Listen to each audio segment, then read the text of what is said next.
My dear students, MA final में मैंने शुरू में आप लोगों को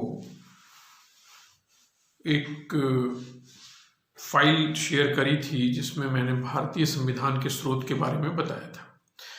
तो जैसे जैसे हम लोगों ने संविधान सभा के बारे में सीखा और उद्देशिका प्रस्ताव के बारे में सीखा, अब हम लोग आते हैं, आपका जो अगला टॉपिक है वो ये है कि भारतीय संविधान की मूलभूत मूल्य क्या हैं और उसकी प्रकृति कैसी है।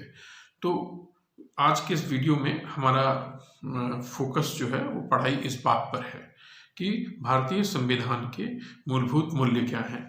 तो सबसे पहले मैं बात कर रहा हूँ आपसे यहाँ पर प्रस्तावना के बारे में कि संविधान का प्रारंभ प्रायः प्रस्तावना से होता है। प्रीएम्बल जो है वो सबसे इम्पॉर्टेंट चीज मानी जाती है क्योंकि वहाँ शुरुआत वहाँ से होती है, और प्रस्तावना से हमको ये पता चल जाता है कि संविधान जो लिखा गया है उसके आदर्शों, मूल्यों और उसमें मौजूद आकांक्षाओं को स्पष्ट कर दिया जाता है।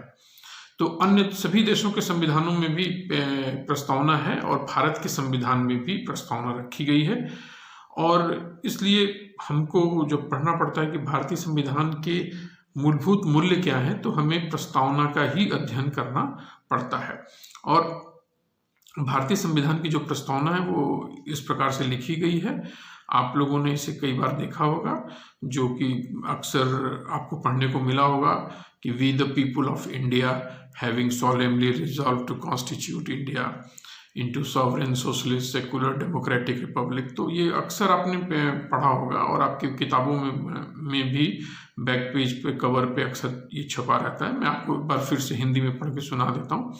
हम भारत के लोग भारत को एक संपूर्ण प्रभुत्व संपन्न, समाजवादी, धर्मनिरपेक्ष, लोकतंत्रात्मक गणराज्य बनाने के लिए तथा उसके समस्त नागरिकों को सामाजिक, आर्थिक और राजनीतिक न्याय, विचार, अभिव्यक्ति, विश्वास, धर्म और उपासना की स्वतंत्रता, प्रतिष्ठा और अवसर की समता प्राप्त कराने के लिए तथा उन सब में व्यक्ति की गरिमा और राष्ट्र की एकता तथा अखंडता सुनिश्चित करने वाली बंधुता बढ़ाने के लिए दृढ़ संकल्प होकर अपनी इस संविधान सभा में आज तारीख 26 नवंबर 1949 ईस्वी मिति मार्गशीर्ष शुक्ल सप्तमी संवत 2006 विक्रमी को एतद् द्वारा संविधान को अंगीकृत,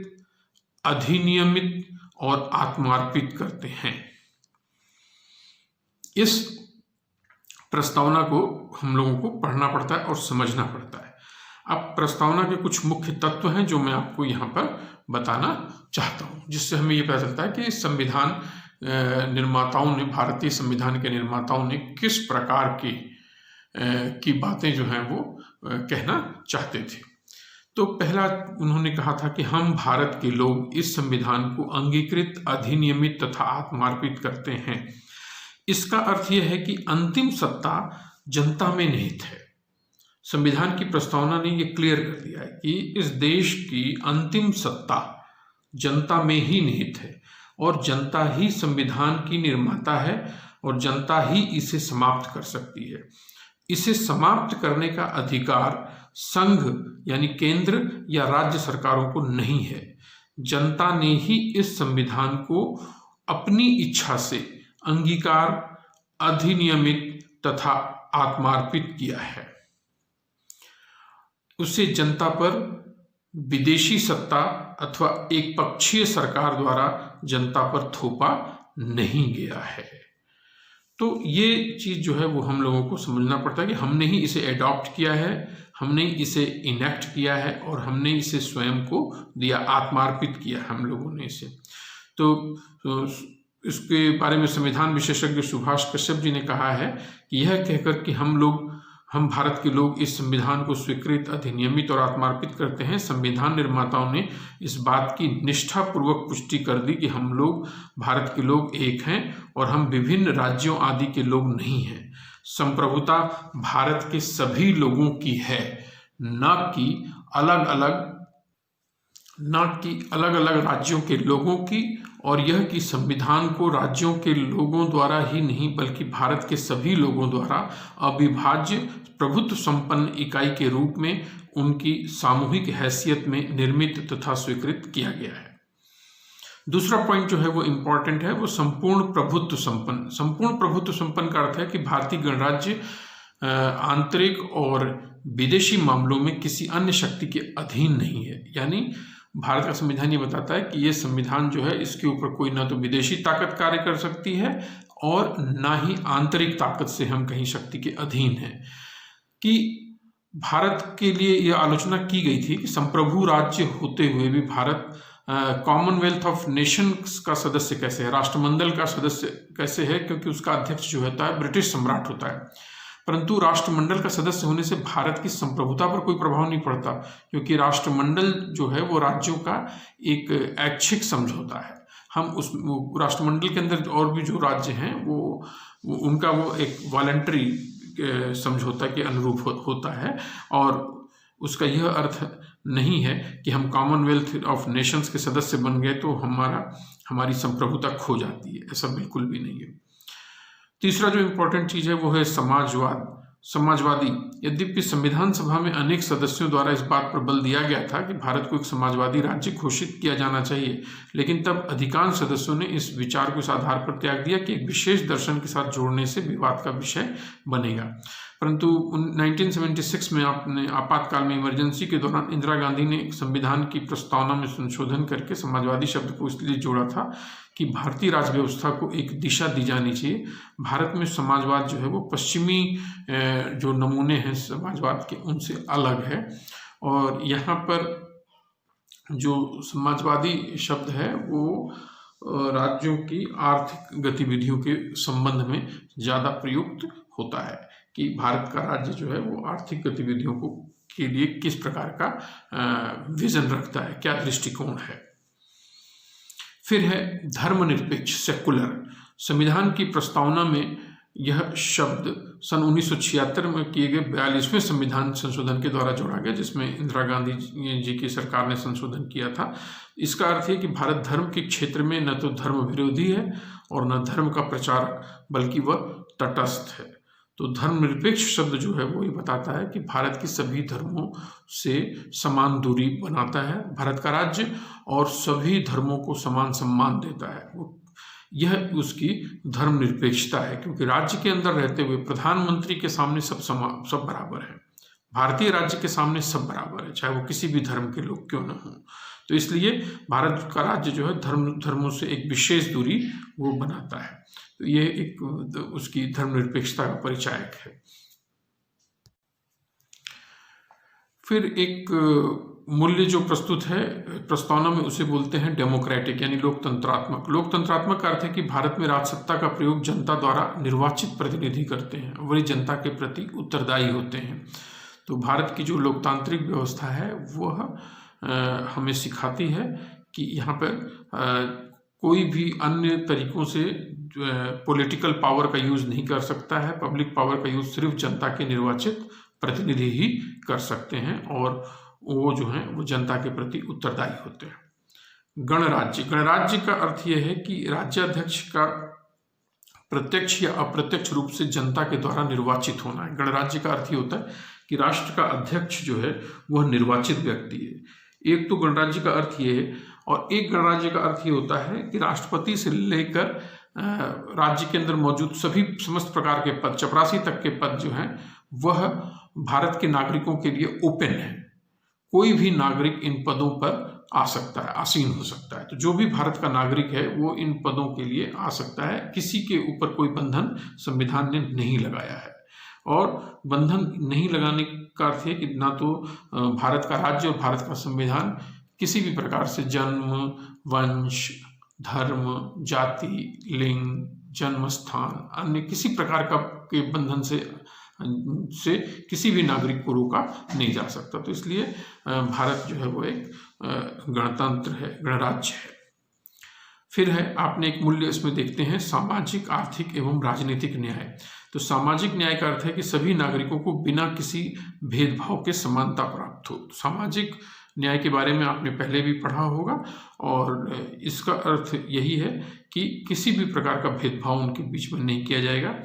और आर्थिक न्याय का अर्थ ये कहा जाता है कि समाज में अधिक अमीरी और गरीबी ना हो, यानी ऐसा नहीं समाज बन जाए हमारा कि जहाँ पे कुछ लोग तो बहुत ही अमीर हो जाएं और बहुत सारे लोग गरीब हो जाएं, तो उनके अमीरी और गरीबी के बीच में बहुत बड़ी खाई ना उत्पन्न हो जाए। इसलिए सरकारों को ये प्रयास करते रहना पड़ेगा कि आर्थिक न्याय की स्थिति उपलब्ध हो, यानी एक सरकारों को ऐसे कदम उठाने पड़ेंगे कि यदि गरीबी जो है वो दूर करने का प्रयास और ऐसे किया जाए कि सरकार अपने उन योजनाओं को शामिल करे अपने कार्यों में जिनकी सहायता से आर्थिक विपन्नता को दूर किया जा सके। तो ये सरकार को इस तरह के एक्शन लेने पड़ेंगे कि ऐसा नहीं हो कि वो गरीबों को उनके हाल पे छोड़ देगी। नहीं, सरकारों को गरीबों को के कल्याण के लिए, सरकार को गरीब जनता के कल्याण के लिए उनको इस तरह के एक्शन लेना जरूरी है। ये भारत का संविधान सिखाता है, चाहे वो किसी भी पार्टी की